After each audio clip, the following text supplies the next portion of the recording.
Oke, karena waktu sudah menunjukkan pukul 11.15, kita mulai ya. Assalamualaikum warahmatullahi wabarakatuh. Waalaikumsalam. Waalaikumsalam warahmatullahi wabarakatuh. Waalaikumsalam warahmatullahi wabarakatuh. Salam sejahtera bagi kita semua. Alhamdulillah kita bertemu di mata kuliah interaksi komputer dan manusia dan komputer ya, IMK. Di sini pengajarnya Pak Anang dan saya. Kebetulan Pak Anang kebagian yang sebelum UTS, saya setelah UTS ya. Jadi saya akan melanjutkan saja materi dari yang dijelaskan Pak Anang. Sebelum saya mulai materi, saya mungkin akan tunjukkan sedikit. Di sini nanti saya lengkapi ya buku-buku yang mungkin bisa adik-adik baca gitu ya terkait IMK ya, walaupun di kontrak kuliah itu sudah ada di sini bukunya apa yang dipakai. Lalu setelah UTS, kita materi-materinya lebih ke perancangannya ya, lebih ke teknis bagaimana mengembangkan sebuah user interface yang baik, yang sesuai dengan kebutuhan pengguna, gitu ya. Nanti ada proses juga testing ya. Jadi testing ini bukan testing keseluruhan ya, full stack gitu bukan. Jadi testing user interface-nya saja. Jadi nanti ada metodenya untuk kita bahas ya. Lalu ada kuis ya. Ini adik-adik nanti diperhatikan jadwalnya ada kuis. Lalu ada perancangan user interface. Di sini contohnya pakai web ya. Harapannya adik-adik sudah mulai familiar dengan apa itu desain user interface untuk website ya. Bisa juga nanti diaplikasikan ke aplikasi mobile gitu ya. Di terakhir ya, kita akan belajar juga apa itu DOM ya, dokumen objek model ya. Jadi kalau saya lihat adik-adik sudah belajar, saya ingin tahu dulu ya, yang dipelajari sebelumnya dalam mendesain UI, itu sudah paham wireframe itu apa, sudah dijelaskan ya? Sudah dijelaskan membuat mockup itu bagaimana, sudah dijelaskan ya?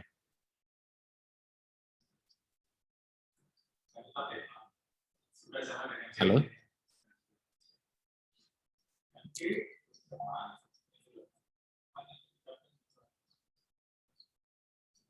Silakan, enggak apa-apa, beberapa dihidupkan mic-nya, nggak apa-apa kalau menjawab diskusi dulu. Jadi saya ingin tahu sejauh mana adik-adik pemahamannya dan materi yang diberikan terkait pengembangan user interface dan user experience tadi. Sudah tahu wireframe ya, sudah tahu mockup ya, sudah ada ya. Kemarin topik mata pelajarannya ada ya, mata kuliahnya udah ada tentang itu. Sudah, Pak, sudah. Sudah ya. Itu ini ya di metode desain UI ini. Yang dibuat di Figma itu kan, Pak ya? Iya, betul. Bisa juga di Sigma bisa. Tools-nya boleh apa saja gitu ya.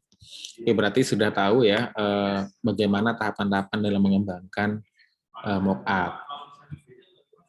Jadi saya coba masuk ke materi ya. Jadi di sini saya lebih menjelaskan seperti apa kita menggunakan grafik gitu ya, seperti apa kita menggunakan icon, gambar, dan warna yang sesuai dengan kebutuhan. Mengapa sesuai dengan kebutuhan? Jadi sebuah user interface yang baik itu bukan yang rumit gitu ya, dia harus kompleks Pak gitu ya, tidak harus. Yang penting dia sesuai dengan kebutuhan pengguna gitu ya. Nanti ada prinsip-prinsip yang adik-adik perlu ketahui dalam pembuatan user interface. Di sini pasti sudah tahu ya apa itu grafik, apa itu icon, apa itu gambar dan warna gitu ya tentunya. Oke, ini objektifnya ya. Jadi kita akan tahu apa itu icon dan grafik ya. Ada multimedia, ada penggunaan warna gitu ya. Masalah-masalah apa yang mungkin muncul ya ketika kita salah memilih warna misalkan ya. Kelihatannya sepele tapi itu perlu kita perhatikan. Berikutnya terkait warna dan penglihatan manusia gitu ya. Lalu pemilihan warna, penggunaan warna yang harus dihindari ya. Mungkin itu. Pertama ada prinsip-prinsip yang adik-adik perlu kuasai gitu ya untuk mendesain user interface. Yang pertama ada user compatibility. Jadi kita harus tahu dulu siapa user kita, gitu ya. User kita orang tua, user kita anak-anak usia remaja, anak-anak di bawah umur 5 tahun atau di bawah umur 10 tahun. Kita harus mengetahui dulu karakter dia, gitu ya, umur, gender, gitu ya, dan sesuatu yang spesifik mungkin dari user kita. Kita tuh harus tahu dulu. Kita gali dari apa? Dari bisa melalui berbagai macam teknik gitu ya. Bisa kita pendekatan personal gitu ya, wawancara, bisa menggunakan kuesioner dan sebagainya gitu ya, bisa melihat karakteristik dari user kita gitu ya. Setelah tahu karakteristiknya, kita juga harus memperhatikan produk compatibility ya. Jadi kita fokus ke produknya, ini produk apa? Kalau tadi produk pendidikan, ada produk keuangan misalkan, produk apa ya, yang sangat berbeda itu mungkin games gitu ya, produknya games gitu ya, kan sangat berbeda bagaimana kita mendesain UI-nya. Kalau di bidang mungkin edukasi gitu ya, kita harus mungkin informasinya yang penting gitu ya, bagaimana informasi itu mudah dicerna gitu ya, kalimatnya, warna pemilihan warnanya itu juga akan sangat berpengaruh nanti dengan produk apa yang mau kita kembangkan. Makanya di sini ada product compatibility gitu ya. Ada task compatibility. Mengapa task gitu ya? Nah, pertama Dedek kemarin sudah tahu ada workflow, ada wireframe gitu ya, ada macam-macam tahapannya dalam mengembangkan sebuah user interface ya. Jadi mulai dari sketsa boleh gitu ya, atau langsung menggunakan aplikasi gitu juga boleh gitu ya. Ya itu ada yang perlu diperhatikan, bukan hanya baik di sisi user interface-nya, tapi apakah semua task yang dibutuhkan gitu ya, itu sudah terpenuhi atau tercover gitu ya. Misalkan kita itu di situ ada berapa menu gitu ya, ada berapa submenu, ada berapa aktivitas gitu ya yang bisa itu diartikan aktivitas itu ke task namanya ya. Jadi ada berapa task yang dibutuhkan sistem, kita harus tahu di situ. Berikutnya ada workflow compatibility gitu ya. Jadi workflow-nya harus jelas. Misalkan ketika kita klik menu apa gitu ya, menu utama gitu ya, lalu masuk ke menu yang lebih spesifik, submenu gitu ya. Lalu di dalamnya ternyata ada tombol, diklik tombol masuk ke halaman yang lain, itu namanya workflow ya. Workflow compatibility-nya harus jelas, ya harus sesuai dengan interface-nya, jangan sampai tidak sesuai dengan interface-nya gitu ya. Saya mungkin menjelaskan teori dulu ya. Ada konsistensi. Konsistensi itu bukan hal yang ini ya, apa namanya, wajib ya. Bukan wajib. Maksud saya terkadang tidak semua website itu, tidak semua aplikasi mobile itu konsisten gitu ya. Konsisten dalam hal apa? Tadi macam-macam, dari grafiknya, dari warna, dari layout-nya misalkan. Terkadang halaman utamanya cenderung nuansanya mungkin warnanya seperti apa ya, gitu ya, biru cerah misalkan, lalu tiba-tiba berubah jadi merah gitu ya, background-nya misalkan ya, kan nggak konsisten gitu ya, dan layout-nya, jadi orang itu apa ya, tidak nyaman dalam menggunakan, itu konsistensi yang perlu diperhatikan gitu ya.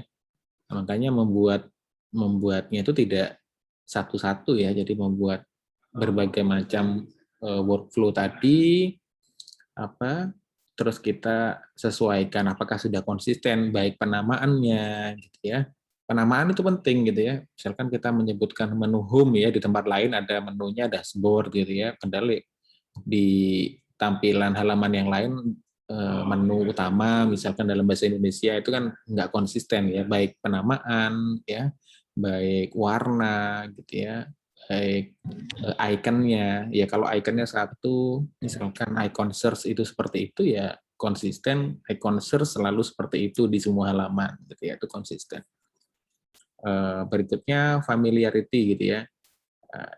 Jadi apa dampak-dampaknya tadi, ada prinsip-prinsip, ada konsisten gitu ya, ada familiarity, jadi ada workflow compatibility, itu akan berpengaruh ke user experience-nya nanti. Coba adik-adik bayangkan gitu ya, sebuah aplikasi yang tidak konsisten gitu ya, itu akan sangat berdampak dengan ya user experience-nya kan. Oh, kita kok nggak nyaman ini.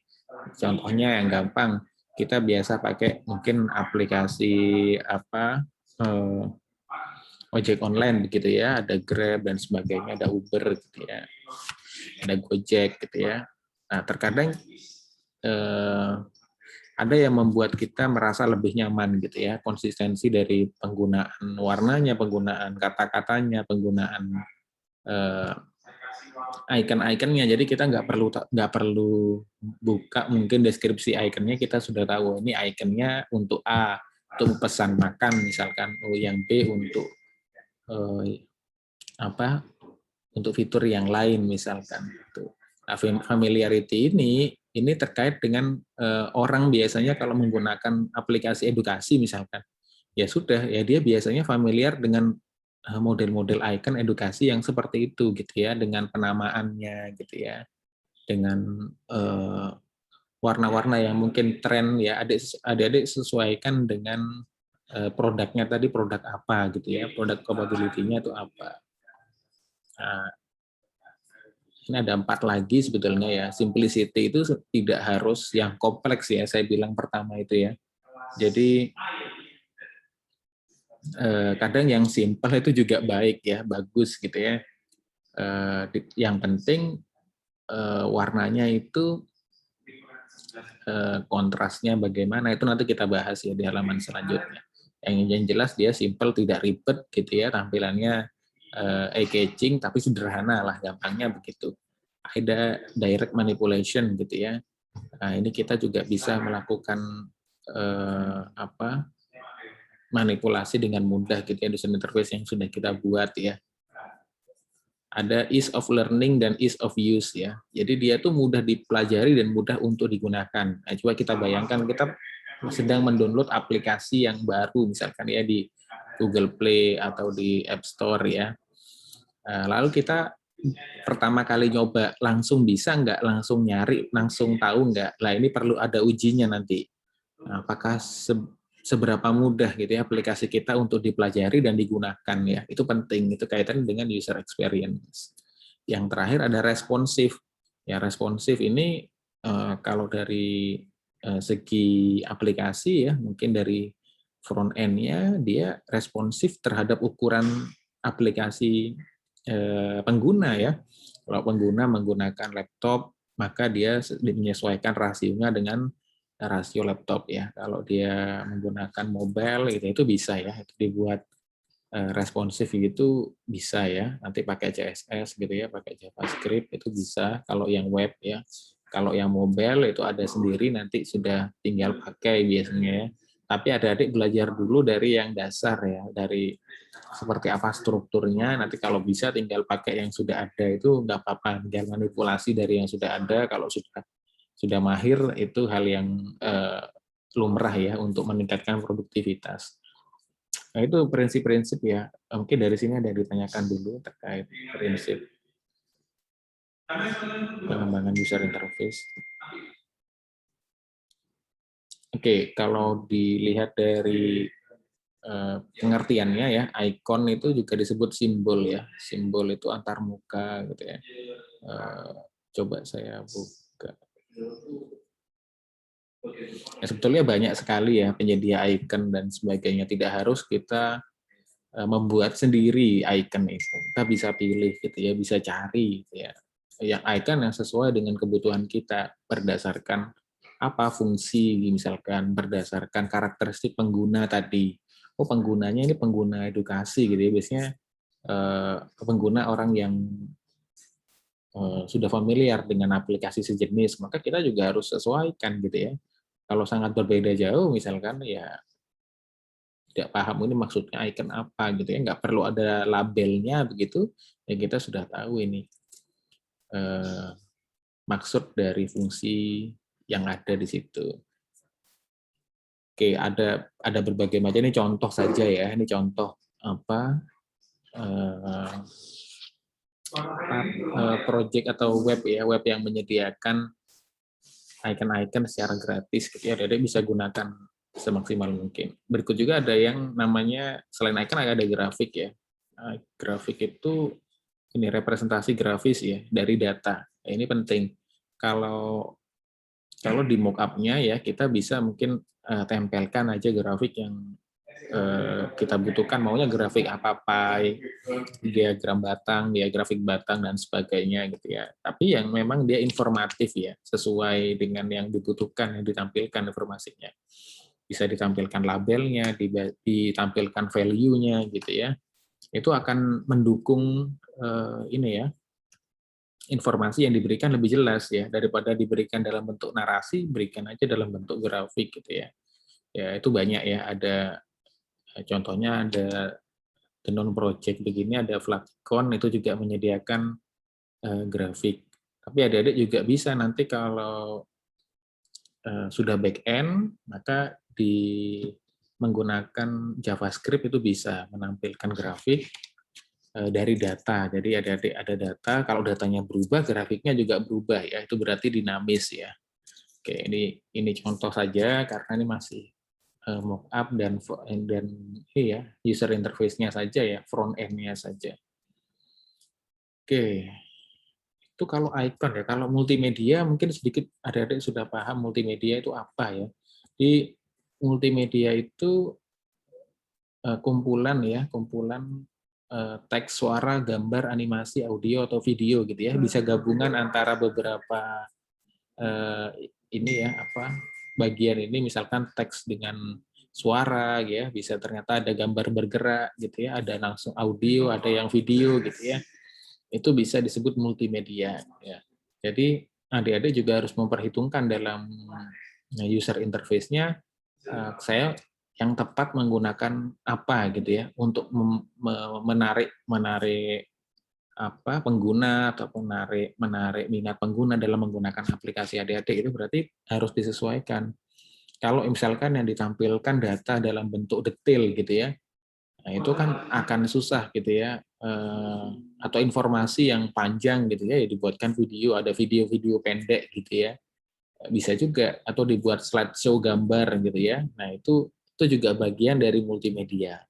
Jadi sangat penting sekali menggunakan multimedia dalam tampilan adik-adik buat. Jangan sampai monoton kalau halaman pertama tabel, halaman kedua tabel, tiga tabel semua gitu ya.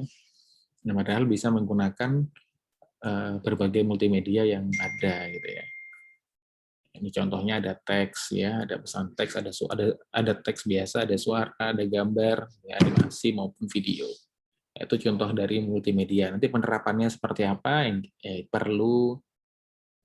Jadi baik tidaknya sebuah user interface itu memang kalau dilihat subjektif ya, tapi nanti ada tolak ukurnya. Jadi minggu depan ada testingnya. Ya saya bisa bilang, misalkan menurut si A, desain ini bagus, menurut si B, desain ini bagus. Nah, tapi nanti kita bisa ukur sebetulnya seberapa bagus gitu ya. Ya berdasarkan kriteria-kriteria gitu ya. Nah, mungkin dari situ ada yang ditanyakan dulu.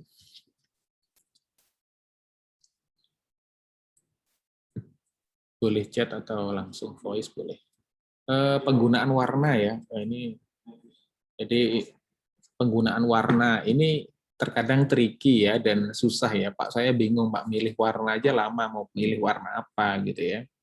Nah, kalau di arsitektur gitu ya, ada namanya aturan 60-30-10 gitu ya. Jadi tidak harus semua warna itu, ini saya maunya dominannya biru, Pak.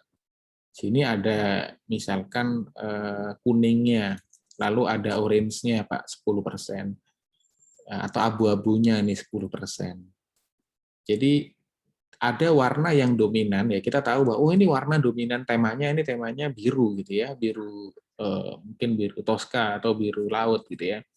Oke, kita ada warna apa lagi di sebuah halaman itu. Lalu ada 10% yang warna yang lain. Ini terlihat simpel, tapi kalau kita gunakan terlihat bagus ya, terlihat proporsional, ada proporsi. Jadi kalau di dunia arsitek itu ada proporsi 60-30-10 namanya. Ya kita bisa juga gunakan untuk membuat user interface gitu ya. Lalu pertahankan kontras ya. Nah, ini kontras warna itu juga kita sesuaikan juga ya kontrasnya. Bisa kita mainkan kontrasnya. Kapan kita kontras sekali, kapan tidak gitu ya, kapan redup gitu ya. Nah, ini ada memaknai warna ya. Ini saya tulis di halaman berikutnya. Jadi warna-warna itu juga memiliki karakteristik sendiri ya. Nah, kita juga bisa secara filosofi gitu ya. Warna itu juga beraneka macam gitu ya. Makanya adik-adik pernah lihat kalau warna-warna misalkan merah itu ya, kalau di restoran meningkatkan nafsu makan misalkan. Ya, hal-hal seperti itu ada filosofinya. Adik-adik bisa memaknai warna itu ada ininya ya, ada ciri khasnya ya setiap warna itu.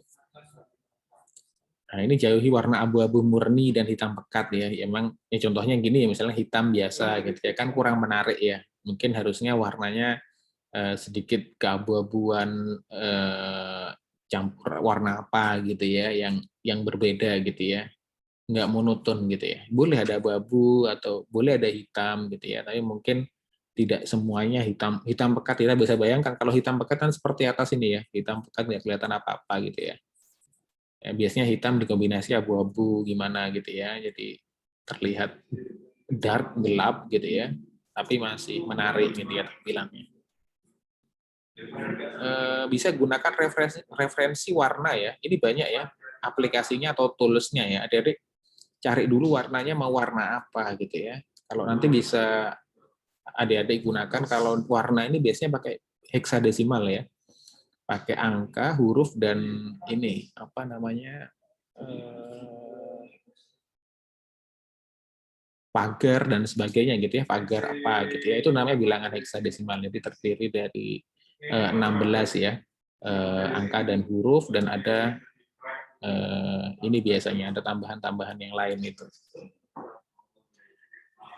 Nah, itu bilangan heksadesimal. Jadi kalau sudah menemukan, oh misalkan saya mau warnanya yang campuran tadi kuning, antara kuning dan hijau gitu ya.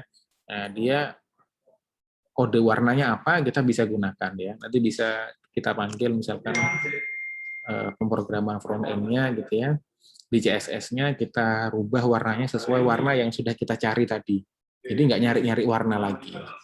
Ya, itu terkait warna, penggunaan warna.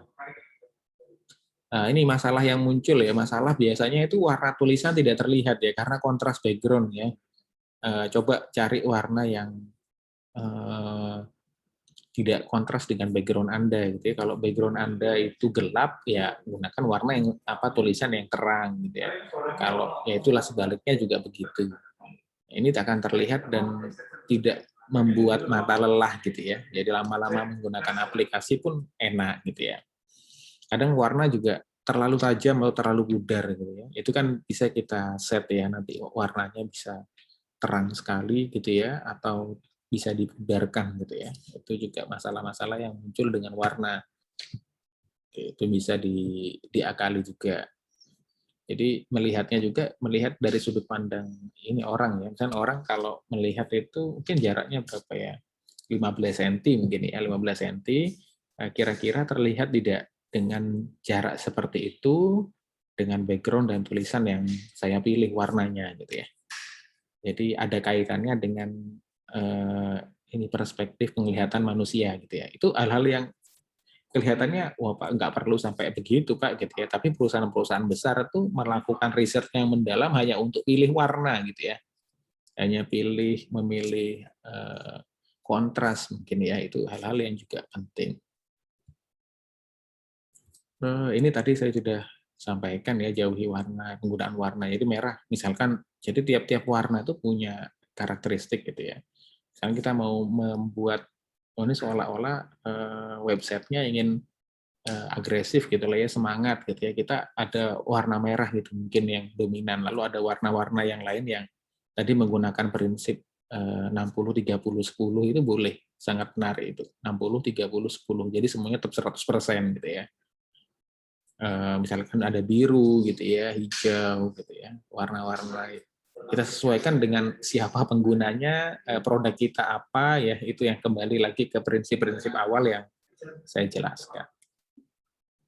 Nah, ini contoh sederhana ya, sederhana. Misalkan ada sebuah aplikasi yang namanya responsif, ini tadi seperti ini ya, bisa di mobile dia misalkan jadi kecil begini, grid-nya berapa gitu ya. Ya kalau di sini berapa kali berapa gitu ya, sesuaikan dengan tampilan di laptop, berikutnya dengan iPad gitu ya. Nah, kita bandingkan dengan yang tidak beraturan seperti ini. Di sebelah kiri apa gitu ya, footernya, headernya seperti apa, nggak jelas gitu ya. Terus misalkan ada menunya gitu ya, juga tidak sistematis gitu nulisnya, itu akan sangat berbeda kan. Kesan pengguna, kesan, wah ini websitenya sangat bagus gitu, kita gampang pilih-pilih baju misalkan, nah ya gitu ya, misalnya di kamar salah contohnya.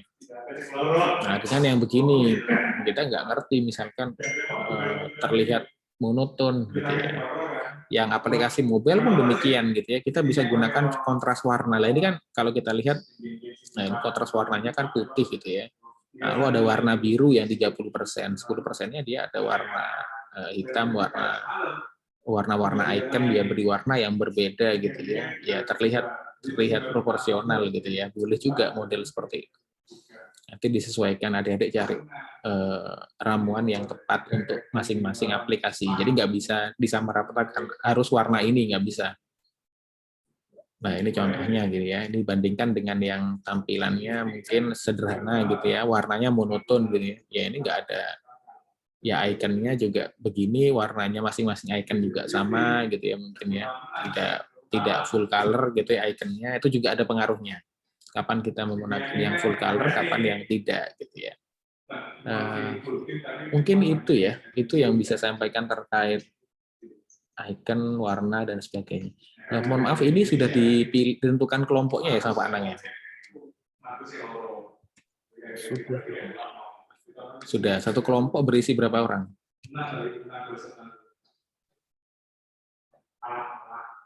5. 4 atau 5. Oke, 4 dan 5 itu kemarin tugasnya yang presentasi ya, kalau saya tidak salah saya lihat di MMP, presentasi mengenai materi gitu ya. Tapi ini nanti ada kaitannya dengan adik-adik, apa ya, saya tidak menyebutnya project ya, bukan project ya, hanya tugas akhir ya mungkin ya. Tugas akhirnya kan biasanya nanti membuat sebuah user interface ya menggunakan front end. Jadi kalau dulu ada mata kuliah namanya perancangan website, jadi sekarang mata kuliah perancangan website itu digabung dengan IMK ini ya. Jadi IMK ini keluarannya selain adik-adik tahu konsep seperti apa mengembangkan user interface dan user experience, adik-adik juga diharapkan bisa membuat front end-nya langsung gitu ya. Contohnya ini pakai yang website dulu. Nanti bisa juga dikembangkan untuk yang mobile, ya, mobile application. Itu ya. Nanti saya informasikan lebih lanjut ya lewat MMP kalau ada untuk persiapan proyeknya ya, proyek akhirnya, tugas akhirnya gitu ya. Tugas akhirnya individu, tapi nanti diskusinya cukup mungkin 2 kelompok, 2 orang ya cukup. Jadi harapannya bisa saling bertukar pikiran gitu ya, tapi tetap hasilnya itu nanti tetap satu-satu gitu ya, masing-masing bisa membuat sendiri tampilan front end aplikasinya. Itu mungkin terkait proyeknya. Mungkin ada yang mau ditanyakan? Saya izin bertanya. Oke, silakan Mas. Tadi kan dijelaskan ada jauhi warna abu-abu dan hitam pekat gitu. Tapi sekarang banyak aplikasi dan web yang menerapkan fitur dark mode gitu. Itu gimana? Betul. Dark mode-nya itu bahkan kayak hitam pekat gitu. Iya, betul. Ini kan tergantung tren ya. Ini prinsip-prinsip yang saya ambil dari buku gitu ya. Maksudnya itu sekarang bisa customize ya. Customize itu kita bisa pilih tema ya, theme ya. Bisa warnanya colorful, mungkin bisa dark gitu ya. Itu theme ya, tema. Jadi kalau temanya dark ya otomatis menyesuaikan, nanti tulisannya akan cerah gitu ya. Tapi background-nya pasti gelap hitam gitu ya, kadang-kadang hitam pekat. Jadi boleh juga gitu ya menggunakan itu. Jadi prinsipnya itu tuh mana tadi ya? Oke, direct manipulation ini maksudnya itu bisa dirubah-rubah sesuai keinginan pengguna ya. Kadang bisa layoutnya bisa model nyamping kah, grid atau kotak-kotak begitu. Terkait layout bisa, terkait warnanya juga bisa. Sekarang kadang ada website yang menyediakan atau aplikasi, oh saya mau tadi dark mode tadi, mau yang light, yang terang gitu ya. Nah itu kan berarti membuatkan user interface beberapa itu sesuai kategori tadi. Kalau yang light ya kita siapkan UI untuk yang light, yang dark juga demikian, yang colorful juga begitu. Mungkin begitu ya Mas ya. Jadi itu solusinya. Jadi sekarang nggak bisa paten begitu karena setiap orang memiliki kenyamanannya sendiri. Yaitu yang mudah kita pakai direct manipulation itu. Mungkin menjawab Mas ya. Ini Mas siapa tadi yang bertanya? Ya, saya Ahmad Yusron. Terima kasih. Oh ya Mas Ahmad Yusron. Oke. Bagus sekali pertanyaannya, kritis. Silakan mungkin ada yang lain. Oh ya, untuk mata kuliah ini tidak harus Zoom ya. Ini saya pertama karena nanti dari Pak Anang. Ini selanjutnya biasanya saya buat video tutorial gitu ya. Seringnya begitu, tidak harus. Yang penting absen, ada di absen, mengerjakan tugas gitu ya. Karena poin tugas besar, kuis ya selalu mengerjakan. Dan nanti untuk proyek juga saya jelaskan seperti apa nanti ya detailnya. Ini kan masih pertemuan pertama. Sebelumnya sudah membuat ya, kalau kemarin kan sudah ada wireframe, sudah ada seperti apa workflow-nya, itu sudah membuat ya, jadi masing-masing individu apa satu kelompok satu? Halo? Mas, saya tanya ke Mas Yusron, wis. Ini yang tadi pertanyaan. Kemarin itu bikin desain UI. Satu kelompok satu. Oke, satu kelompok satu. Sesuai tema. Temanya tertentu atau bebas? Bebas kemarin itu. Temanya bebas. Terdiri dari 5 orang ya. Oke, jadi mungkin nantinya 2 orang ya. Nanti 2 orang saja. Ada yang 3 nggak apa-apa ya. Jadi itu kan masih yang awal ya. Kalau berikutnya nanti ada perancangan yang front end-nya langsung, jadi ngoding web gitu ya, buat HTML, CSS, JavaScript, jQuery ya. Saya rasa 2 orang saja. Kalau 5 orang nanti kebanyakan yang satu yang kerja, yang lain nyantai gitu ya. Nanti 2 orang saja, jadi bisa semua gitu ya. Ya mungkin itu silakan mulai dicari, mungkin temannya dibagi aja dari yang 5 tadi, 2 gitu ya.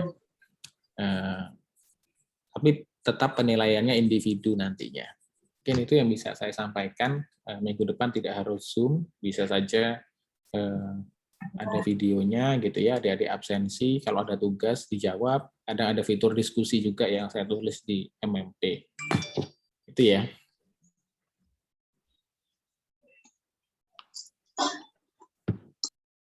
Oke, ini 48 orang, bagus sekali, banyak yang hadir. Mungkin itu yang bisa saya sampaikan. Kurang lebihnya saya mohon maaf. Assalamualaikum warahmatullahi wabarakatuh. Waalaikumsalam warahmatullahi wabarakatuh.